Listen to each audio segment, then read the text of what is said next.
Hello, नमस्कार दोस्तों। मैं शिवम पटेल आप सभी का फिर स्वागत करता हूं अपने इस यूट्यूब चैनल पर जिसका नाम है एडुकेयर हब। आज हम जानेंगे, पहले मेंसुरेशन में पहले वाले पार्ट में हम पढ़ा चुके हैं ट्रायंगल के बारे में कि त्रिभुज कितने प्रकार के होते हैं और उनके बारे में उनका क्षेत्रफल निकालना और परिमाप निकालना बता चुके हैं। आज उसी क्रम में हम आगे बढ़ेंगे। आज हम पढ़ेंगे कोणों के आधार पर त्रिभुज कितने प्रकार के होते हैं। इसके बाद हम वर्ग के बारे में जानेंगे और इसके बाद आयत। अगर समय बचेगा तो उसके बाद हम समांतर चतुर्भुज माने पैरेललोग्राम के बारे में भी जानने का प्रयास करेंगे। चलिए शुरू करते हैं। ठीक है, कोणों के आधार पर त्रिभुज के प्रकार मुख्यतः तीन होते हैं। मेन तीन होते हैं। पहला पहला होता है न्यून कोण। न्यून कोण जिसको हम एक्यूट एंगल भी कहते हैं। एक्यूट एंगल भी कहते हैं न्यून कोण। ठीक है, जैसे हमारे पास कोई आकृति है, कोई आकृति हो सकती है त्रिभुज की। जैसे हम क्या करते हैं, मान लेते हैं ये एक आकृति हमने बनाई है ना। ये ए बी सी त्रिभुज है ना। तो इसमें से देखो, अगर हमको सबको पता है, अगर ये लाइन ऐसे हम खींचे परपेंडिकुलर किसी लाइन के सापेक्ष तो यहाँ पे 90 डिग्री बनता है। यहाँ पे 90 डिग्री बनता है ए बी सी। जैसे ही ये लाइन जो हमने 90 डिग्री बनाया है, ये 90 डिग्री एंगल जो बनाया है, इसको जैसे जैसे हम अंदर खींचेंगे, जैसे जैसे अंदर खींचेंगे एंगल उतना कम होता जाएगा। जैसे यहाँ पे आएगा तो 80 70 60 50 ऐसे होता चला जाएगा, है ना। और इसी लाइन को अगर इधर बढ़ाएंगे तो एंगल बढ़ता चला जाएगा, मतलब 90 से ज्यादा हो जाएगा, 100 110 120 ऐसे बढ़ता चला जाएगा, है ना।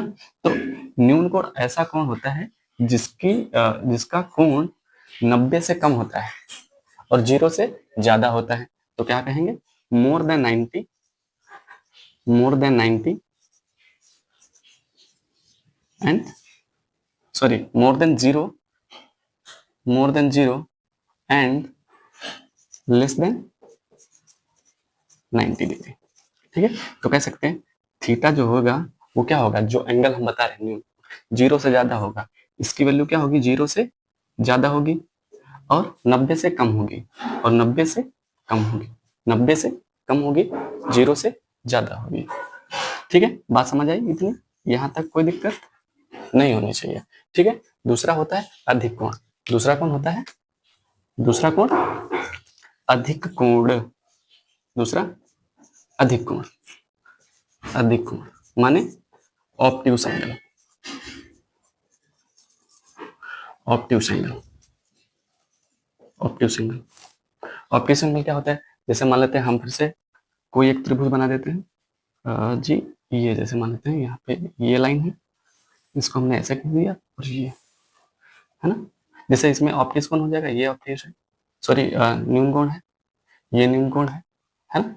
ऐसे ही ये त्रिभुज बनाएंगे तो इसमें ये जो देखो सीधी लाइन जाती है, जैसे मान लेते हैं यहाँ से ये अगर ऐसे सीधी लाइन खींच देते हैं, है ना, तो ये जितना एंगल बनता है वो 90 का बनता है। लेकिन लाइन हमने किधर बढ़ा दी है, आगे बढ़ा दी है, और है ना, तो ये एंगल कितना होगा, ये थीटा जो होगा ये अधिक कोण होगा। थीटा अधिक कोण होता है, तो हम कह सकते हैं ऐसा कोण जो 90 से ज्यादा हो, more than 90 and more than 90 and less than 180, less than 180। तो हम कह सकते हैं थीटा जो होगा 90 से ज्यादा होगा, माने 90 से ज्यादा होगा और 180 से कम होगा, और 180 से कम हो सकता है या कम होगा। ठीक है, कोई दिक्कत समस्या यहाँ तक कोई नहीं होनी चाहिए। आगे तीसरा होता है राइट एंगल ट्रायंगल, है ना, समकोण त्रिभुज। तीसरा होता है समकोण त्रिभुज। इरेज कर देते हैं ये थोड़ा यहाँ पे। तीसरा होता है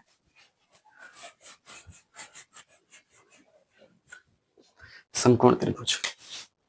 तीसरा कौन सा होता है, समकोण त्रिभुज। ठीक है,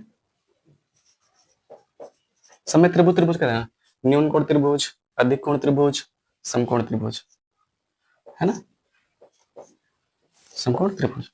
इसमें क्या होता है, ये जैसे कोई समकोण त्रिभुज, समकोण त्रिभुज वह त्रिभुज होता है, समकोण त्रिभुज वह त्रिभुज होता है जिसमें एक एंगल 90 डिग्री का होता है। हमको पता है इसमें ये साफ पता चल रहा है, ये 90 डिग्री का एंगल है, ये 90 डिग्री का एंगल है, ये 90 डिग्री का एंगल है ना। तो ये समकोण त्रिभुज होता है ना। समकोण त्रिभुज क्या होता है, थीटा जो होता है हमेशा एग्जैक्ट 90 होता है ना, किसके 90 डिग्री के बराबर होता है, ना कम ना ज्यादा। जैसे अगर 180 का पूरा हो जाएगा, कहाँ लिखा है हमने, ये अगर 180 का पूरा हो जाएगा तो ये एग्जैक्ट अगर 180 होता है तो वो स्ट्रेट एंगल होता है ना। और अगर पूरा 90 हो जाता है तो राइट एंगल ट्रायंगल हो जाता है। ठीक है, इतनी बात करेक्ट है, यहाँ तक कोई दिक्कत नहीं होती है। ठीक है, आगे क्या होता है, समकोण त्रिभुज में पाइथागोरस थ्योरम लगती है। ठीक है, अब एक सेकंड हम यहाँ पे पाइथागोरस थ्योरम भी बता देते हैं, है ना। देखते हैं पाइथागोरस थ्योरम, पाइथागोरस प्रमेय, पाइथागोरस प्रमेय। ठीक है,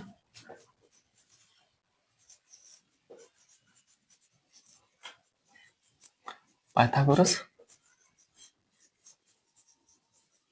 थ्योरम। ठीक है, पाइथागोरस थ्योरम क्या होती है, इसके लिए हमको एक समकोण त्रिभुज बनाना पड़ेगा। ये रहा समकोण त्रिभुज, है ना। एबीसी कोई एक समकोण त्रिभुज हो सकता है, एबीसी कोई समकोण त्रिभुज हो सकता है ना। यहाँ पे ये 90 डिग्री दिख गया। ठीक है, देखो जो नीचे होता है हॉरिजॉन्टल लाइन होती है, इसको हम कहते हैं आधार, मतलब बेस। ठीक है, बीसी क्या हो जाएगा, बेस हो जाएगा। बीसी क्या है, बेस है माने आधार है। बीसी क्या है, बेस है आधार है। ठीक है, थोड़ा आराम से समझेंगे। बीसी बेस है, ए बी ये जो परपेंडिकुलर है ये हाइट है। ए बी क्या है, हाइट है माने ऊंचाई है, हाइट है ऊंचाई है, ऊंचाई है ना। और ए सी हाइपोटेन्यूज है, और ए सी क्या है, यहाँ पे लिख देते हैं। ए सी क्या है, ए सी से नीचे शायद दिखे ना, है ना। ए सी क्या है, विकर्ण है। हाइपोटेन्यूज क्या है, हाइपोटेन्यूज है माने विकर्ण। ठीक है, अब इन्हीं तीनों का इस्तेमाल करके हम पाइथागोरस प्रमेय सीखेंगे। इन्हीं तीनों का इस्तेमाल करके हम पाइथागोरस प्रमेय देखेंगे। ठीक है, इधर देखते हैं पाइथागोरस प्रमेय होती क्या है।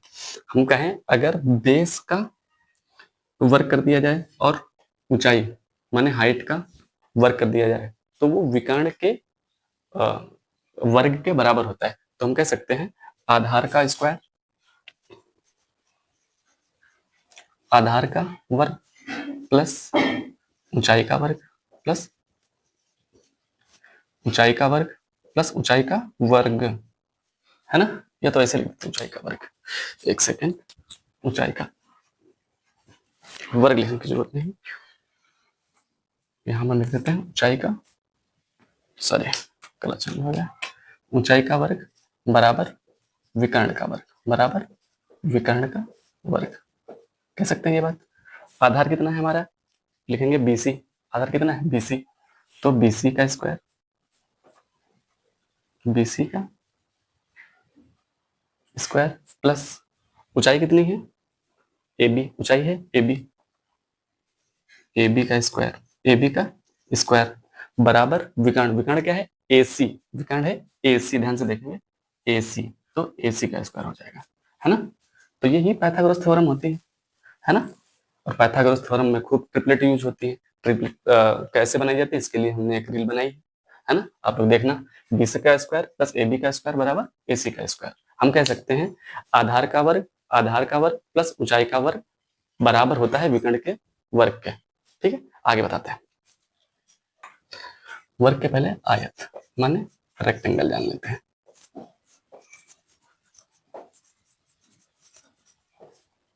आयत जान लेते हैं, रेक्टेंगल, रेक्टेंगल किसे कहते हैं।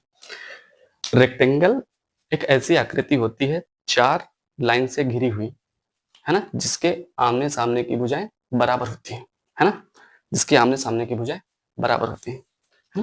देख लेते हैं, मान लेते हैं यहाँ पे हमको एक स्ट्रक्चर बना देते हैं आयत सा,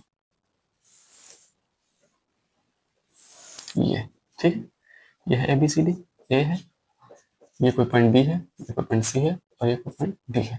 ठीक है, हमने जैसा बताया अगर ये ए बी डी सी के बराबर होगा और ए डी या डी ए बराबर होगा सी बी या बी सी के, है ना, ये बराबर होगा। ठीक है, इसको हम बोलेंगे आयत।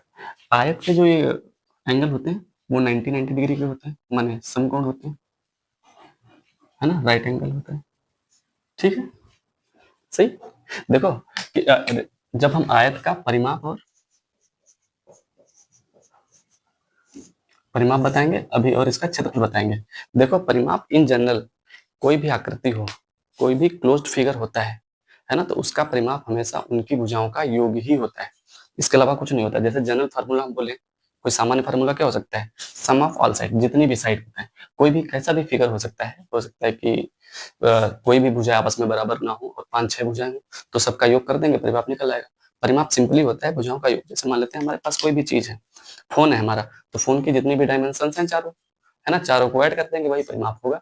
चाहे वो किसी भी शेप का हो सकता है ना, चाहे स्क्वायरल शेप का हो, चाहे रेक्टेंगुलर शेप का हो, किसी भी शेप का हो, है ना। तो परिमाप क्या बोलेंगे, सम ऑफ ऑल साइड्स। परिमाप मतलब पेरीमीटर। परिमाप को क्या कहते हैं, पेरीमीटर। क्या होता है, sum of all sides, sum of all sides, सभी भुजाओं का योग। सम ऑफ ऑल साइड, सभी भुजाओं का योग कह सकते हैं, है ना। तो अगर मान लेते हैं ये इतनी भुजा ए है, स्मॉल ए है, जब ये स्मॉल है तो ये भी स्मॉल है, पक्की बात है, यहाँ तक कोई दिक्कत नहीं होनी चाहिए। अगर मान लेते हैं इसकी चौड़ाई बी है, स्मॉल बी है, तो इधर भी चौड़ाई बी होगी। क्यों होगी, क्योंकि आमने सामने की भुजाएं बराबर होती है। जब आमने सामने की भुजाएं बराबर है तो जाहिर सी बात है आमने सामने के कोण भी बराबर होंगे, क्योंकि बराबर भुजा का कोण भी बराबर होता है ना। तो कह सकते हैं अब सम ऑफ ऑल साइड्स करेंगे तो क्या हो जाएगा, देखो ए बी, क्या लिखेंगे, A B plus B C plus B C plus C D plus C D plus D A plus D A. तो क्या हो जाएगा, ए बी कितना है, ए है, बी सी कितना है, बी है, बी सी कितना है, ए है, और डी ए कितना है, बी है ना। ऐसा देख लेंगे तो यहाँ पे देखेंगे ए और ए मिलकर क्या हो जाएगा, 2a, ये वाला ए और ये वाला ए ले रहे हैं, है ना, एक मिलकर क्या हो जाएगा 2a प्लस बी और बी मिलकर क्या हो जाएगा, ये वाला बी और ये वाला बी ले रहे हैं, बी और बी मिलकर 2b हो जाएंगे, है ना। और दोनों में देखो 2a और 2b में कुछ कॉमन दिख रहा है, ये 2 जो दोनों में है, 2 जो दोनों में है, इसको बाहर निकाल लेंगे, बाहर निकाल लेंगे, अंदर क्या बचेगा, a plus B, A plus B. A क्या है, लंबाई है, और बी चौड़ाई है, मतलब कि दो ब्रैकेट के भीतर लंबाई प्लस चौड़ाई, लेंथ प्लस ब्रेड्थ, है ना। यही होता है परिमाप या पेरीमीटर। परिमाप या पेरीमीटर, इसको पी से भी लिखते हैं, है ना, यही होता है। ठीक है, अब इसके हम क्षेत्रफल के बारे में जानेंगे। जैसे हमने बताया इसका जनरल फार्मूला परिमाप क्या क्या होता है, अगर इनकी सभी भुजाओं का योग कर दिया जाता है। ऐसे ही क्षेत्रफल का भी फार्मूला होता है, अगर लंबाई को चौड़ाई से गुणा करा दिया जाता है तो क्षेत्रफल बन जाता है। ठीक है, आगे देखेंगे क्षेत्रफल क्या होता है फटाफट से, है ना। तो इसी का यहीं पे देख लेते हैं पहले क्षेत्रफल, है ना। तो एरिया क्या होगा,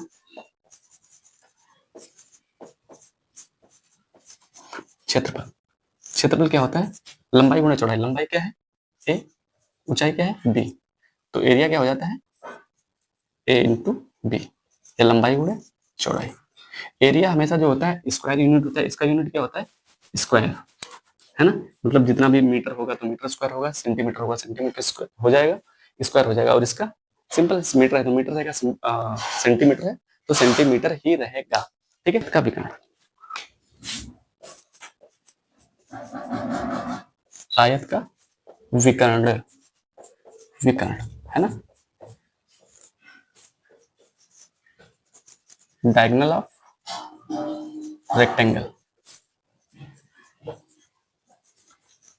डायगोनल ऑफ रेक्टेंगल, ये देख लेते हैं। देखो फट से हम रेक्टेंगल बना देते हैं। ये कोई रेक्टेंगल है, A B C D, A B C D. Diagonal क्या होता है, किन्हीं भी दो बिंदुओं को मिलाने वाली रेखा, आमने सामने के दो बिंदु मिला देते हैं, है ना। तो देखो इसको हम इस कलर से मिला देते हैं, ये ऐसे इसको यहाँ से मिला देते हैं। तो एसी क्या है, विकर्ण है ना, एसी विकर्ण है। जैसे ये एल है, जैसे मैं पहले बताया था, ये बी है, ये बी, आमने सामने की भुजाएं बराबर होती है, ये एल है तो ये भी है, ये भी हो जाएगी। विकर्ण देखेंगे, विकर्ण या डायगोनल, विकर्ण, ठीक है, विकर्ण क्या होगा। अब देखो हम किसकी क्या निकालना चाहते हैं, हम ना देखो हम निकालना चाहते हैं ये विकर्ण, ये वाली लाइन यू जो हम ड्रा कर रहे हैं ना, ये हमको पता करना है ना। तो देखो क्यों ना हम इस, अगर हम पूरे इस ट्रायंगल की बात कर लें, है ना, हम क्या इस ट्रायंगल की बात कर लें। देखो अभी प्रॉपर्टी पढ़ के आए, यहाँ पे एंगल लाइन की डिग्री होती है राइट एंगल, तो ये देखो लग रहा है समकोण त्रिभुज जैसा, है ना, क्योंकि हमने क्या बताया समकोण त्रिभुज में एक एंगल 90 होना चाहिए, है ना। तो इसमें हम क्यों ना पाइथागोरस थ्योरम लगा देंगे, तो ये आधार हो जाएगा, ये ऊंचाई हो जाएगी और ये विकर्ण हो जाएगा, और जो विकर्ण है वही डायगोनल है ना। तो विकर्ण इक्वल टू क्या हो जाएगा, आधार का स्क्वायर प्लस ऊंचाई का स्क्वायर, है ना। तो लिखेंगे विकर्ण मतलब कि यहाँ पे हम फिर से लिख देंगे विकर्ण चाहिए हमको, ठीक है। जब समझ पाए, नहीं समझ पाए तो थोड़ा वीडियो पीछे करके देख लेना। विकर्ण हो जाएगा एसी, विकर्ण हो जाएगा एसी, एसी का वर्ग क्या हो जाएगा एल, माने लंबाई, लंबाई का स्क्वायर प्लस ऊंचाई मतलब बी का स्क्वायर, है ना। तो एसी स्क्वायर क्या हो जाता है एल का स्क्वायर एल स्क्वायर हो जाएगा, बी स्क्वायर बी का स्क्वायर बी स्क्वायर हो जाएगा। हमको पता है जब किसी किसी पर से स्क्वायर हटाया जाता है तो सामने अंडर रूट लग जाता है ना। तो एसी पर से स्क्वायर हटाया हमने, एसी क्या है डायगोनल है, इस पे से स्क्वायर हटाएंगे तो इसको ऐसे सिंपली लिख लिया। तो स्क्वायर हटाया, देखो जैसे यहाँ पे स्क्वायर लगाया था, अब लगाना नहीं है, देखो ये यहाँ से स्क्वायर हटाएंगे तो स्क्वायर जब इधर से हटाएंगे तो इतना चेंज होगा कि यहाँ पे अंडर रूट आ जाएगा, है ना। जब अंडर रूट आ जाएगा यही इसका परिमाप होगा, सिंपल, है ना। तो परिमाप क्या हो जाएगा under root L square plus B square, perimeter क्या बताया था 2 ब्रैकेट में लेंथ प्लस ब्रेथ, है ना। एरिया क्या होता है एल इंटू बी। तो रेक्टेंगल की ये तीनों बातें याद रखनी, पहली दूसरी तीसरी, ठीक है। समझ आया बात यहाँ तक, आगे बढ़ाते हैं वर्क के बारे में।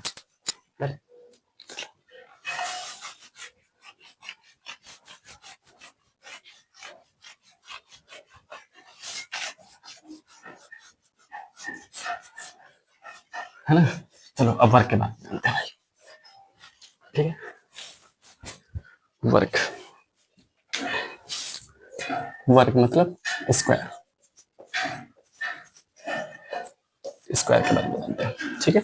स्क्वायर चार रेखाओं से बंद एक ऐसी आकृति होती है जिसकी सभी भुजाएं बराबर होती है, ऑल इक्वल साइड्स होती है। स्क्वायर की क्या होता है कि ऑल इक्वल साइड्स, यहाँ पे बना देते हैं पहले स्क्वायर, जैसे मान लेते हैं ये एक लाइन है, ये एक लाइन है, ये एक लाइन है, ये है ना, ये ए है, बी है, ये सी है और ये डी है, ये ये ये ये सब आपस में क्या है बराबर है। तो ये एक वर्ग का क्वालिटी होता है ना, वर्ग। इसके भी कौन 90-90 होते हैं, है ना, कौन 90-90 के होते हैं, है ना। इसका देखो अगर ये भुजा ए है सिंपल, तो ये भी भुजा ए होगी क्योंकि सब भुजा बराबर है, तो ये भी ए होगा, तो ये भी ए होगा, सब चारों भुजाएं ए हो जाएंगी, है ना। तब आगे हम इसका परिमाप कैसे निकालेंगे, परिमाप, परिमाप बोले तो पेरीमीटर, है ना, परिमाप पी कैसे निकालना है, हमें क्या बताते हैं सभी भुजाओं का योग sum of all sides, sum of all sides से कर देना है ना। सम करेंगे तो कितना हो जाएगा, एक बार ए हो जाएगा, एक बार ए हो जाएगा, एक बार ए हो जाएगा, एक बार ए हो जाएगा, है ना। तो A plus A plus A plus A ऐसे लिखना, B C plus C D plus D A plus A B, है ना। तो यही आ जाएगा, है ना? चलो ए प्लस ए क्या करेंगे 4a हो जाएगा, और ए क्या है भुजा है, तो इसको ऐसे भी लिख सकते हैं 4 गुणे भुजा, या 4a या 4 इंटू साइड कुछ भी मन करे लिख लेना, ठीक है। यहाँ पे कोई दिक्कत नहीं होनी चाहिए, ठीक। ये वर्ग की परिमाप आ गया, पेरीमीटर यही होता है, सभी भुजाओं का योग कर देते हैं, है ना। और इसका क्षेत्रफल कैसे निकालेंगे, है ना, एरिया, एरिया क्या होता है हमने क्या बताया लेंथ इनटू ब्रेथ होता है, एरिया क्या होता है किसी भी चीज का लेंथ इनटू ब्रेथ, लेंथ कितनी है ए, ब्रेथ कितनी है ये भी ए है, तो एरिया कितना हो जाएगा ए स्क्वायर, है ना। या इसको कह सकते हैं भुजा स्क्वायर, ए क्या है भुजा है साइड है कुछ भी कह लो, ठीक है, भुजा स्क्वायर हो जाएगा, ठीक है। इतनी बात समझ आई होगी। देखो एक चीज समझ लेना, जैसे हम बोले यहाँ पे समझ लो थोड़ा, अगर हम कहें देखो ए प्लस ए 2a होता है, जो हमने क्या बताया था जब वेरिएबल ऐड किए जाते हैं तो जब ऐड करके जो संख्या या न्यूमरल आता है उसको आगे लिख देते हैं और वेरिएबल इसके साथ चिपका देते हैं, है ना। तो a प्लस ए 2a होगा, लेकिन a इंटू ए जब इंटू में लिखा होता है तो वेरिएबल लिखते हैं और जितनी बार वेरिएबल लिखा होता है उतनी पावर लगा देते हैं। a 2 बार लिखा है तो यहाँ पे a की पावर 2 हो जाएगी। अगर ऐसे यहाँ पे 3 बार a लिखा होता, जैसे a इंटू ए 3 बार लिखा होता तो a क्यूब हो जाता, है ना, क्योंकि ए एक बार, 2 बार, 3 बार लिखा है तो ए क्यों हो जाएगा, है ना। तो यहाँ पे ये कंफ्यूज मत हो जाना कि जैसे ए प्लस ए इंटू ए 2 हो जाएगा, है ना, ऐसा कुछ नहीं होता है ना, ये बात ध्यान रखिए।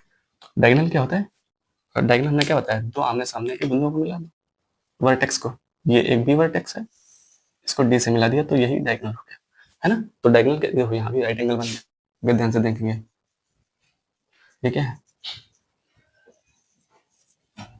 राइट एंगल है ना, ये राइट एंगल बन गया, है ना। तो इसका विकर्ण निकालने के लिए क्या भाई, पाइथागोरस थ्योरम। विकर्ण कैसे निकालेंगे, विकर्ण, विकर्ण है ना, डायगोनल कैसे निकालेंगे, पाइथागोरस थ्योरम से, है ना, पाइथागोरस प्रमेय से, बाई पाइथागोरस प्रमेय, पीछे भी लिख लेना, है ना, इसीलिए पाइथागोरस प्रमेय हमने पहले पता की ढंग से, पाइथागोरस प्रमेय, है ना। देखो अगर ये सब समझ नहीं आता है तो थोड़ा पीछे जाके ये जो हमने बताया था राइट एंगल ट्रायंगल में कैसे पाइथागोरस थ्योरम का यूज किया जाता है, ये चीज पहले जान लेनी, फिर यहाँ आना है, नहीं तो कुछ समझ नहीं आएगा, है ना। तो पाइथागोरस प्रमेय क्या कहती है कि विकर्ण का स्क्वायर, विकर्ण क्या है, ये बीडी, बीडी का स्क्वायर जो होता है वो आधार मतलब बीसी, आधार मतलब बीसी, और ऊंचाई मतलब डीसी या सीडी, है ना, के वर्ग के बराबर होता है। देखो एक बार फिर से हम दोहरा देते हैं, पाइथागोरस थ्योरम क्या होती है, विकर्ण का स्क्वायर आधार और ऊंचाई के वर्गों के योग के बराबर होता है, सही बात है। The sum of diagonal is equal to the sum of square of base and height, ठीक है, ये बात जरूर याद रखनी है ना। तो हम क्या कहेंगे, देखो बीसी कितना है, ए, डीसी कितना है, ए, तो ए का स्क्वायर करेंगे प्लस फिर से ए का स्क्वायर करेंगे, हाँ, तो ए का स्क्वायर ए स्क्वायर हो जाएगा, और फिर ए का स्क्वायर ए स्क्वायर हो जाएगा। देखो अभी हमने ये बात समझाई थी, ए स्क्वायर प्लस ए स्क्वायर क्या हो जाएगा, जैसे यहाँ पे ए प्लस ए 2a हो जाता है, वैसे ए स्क्वायर प्लस ए स्क्वायर 2a स्क्वायर हो जाएगा, है ना, क्या हो जाएगा, 2a स्क्वायर हो जाएगा। यहाँ पे देखो एक छिपा होता है, यहाँ पे हम एक लिख भी सकते हैं, लेकिन जब यहाँ पे लिखने ना लिखने का कोई मतलब नहीं है तो ना ही लिखना ज्यादा बेहतर रहता है। ए के स्क्वायर प्लस ए के स्क्वायर क्या हो जाता है, 2a स्क्वायर, है ना, 2a स्क्वायर, है ना, इतनी बात हम समझ जाते हैं, सही है, कोई दिक्कत नहीं होनी चाहिए, है ना। अब देखो इसके हम प्राइम फैक्टर खींचेंगे तो 2 को तो 2 ही लिखेंगे, ए स्क्वायर को क्या लिख सकते हैं, ए इंटू ए, है ना।